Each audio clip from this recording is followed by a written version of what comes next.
মাকৰ হাৰ্দি ভাঙি দুটা ভৰিৰ আজিলৈকে অপাৰেশ্যন কৰাৰ কাৰণে পইচা নাই আৰু তাৰ লগত আছে ল'ৰাটোৰো একেবাৰে অৱস্থা বেয়া। আগতে গাড়ী চলাই খাইছিলে। ল'ৰাটোৰ কি হ'ল, আপোনাৰ পেৰালাইজড হ'ল।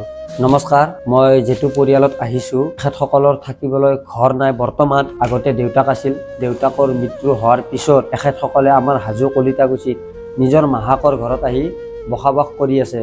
আৰু য'ত বসবাস কৰি আছে ক'বলৈ বেয়া লাগে, থকাৰ কাৰণে লাইনো নাই। মই আজি ফ্লাছ জ্বলাই কেনে ভিডিঅ' বনাব লগা আছিল। যাৰ খাবৰ কাৰণে পইচা নাই, লাইনৰ কাৰণে ক'ত আৰু পইচা যাব পাৰিব। মানে দুয়োটাই মানে বিচনাত থাকে আৰু ইমান বেয়া লগা কথা, খাৱাৰ কাৰণেও একো নাপায়। যি নেকি গাঁৱৰ মানুহে খাৱাৰ কাৰণে যোগান ধৰে। তো আজি ল'ৰাৰ পেৰালাইজড, মাকৰ হাৰ্দি ভাঙি অপাৰেশ্যন কৰিব পৰা নাই। তো ৰাইজৰ আগত মই এটা কথাই ক'ব বিচাৰিম, যোনে যি পাৰে আপোনালোকে সহায় কৰক। কোনো দাবী নাই, আপোনালোকে যি পাৰে সহায় কৰক। যিটো পৰিয়ালৰ মানে ক'বই বেয়া লাগে, যাৰ খাবৰ কাৰণে একো নাই, ট্ৰিটমেণ্টটো বহুত দূৰৰ কথা, যাৰ থকাৰ কাৰণে এটা ঘৰো নাই, আজি বেলেগৰ ঘৰত আছে। আজি ল'ৰা পৰি আছে বিচনাত, ল'ৰাৰ হৈছে পেৰালাইজড, মাকৰ পৰি পেলাই হাৰ্দি ভাঙিছে দুটা ভৰিৰ। তো মাকৰো অৱস্থা নাই, খাৱা লোৱাৰ বহুত অসুবিধা আৰু ডক্তৰৰো ট্ৰিটমেণ্ট লোৱাৰ কাৰণে পইচা নাই।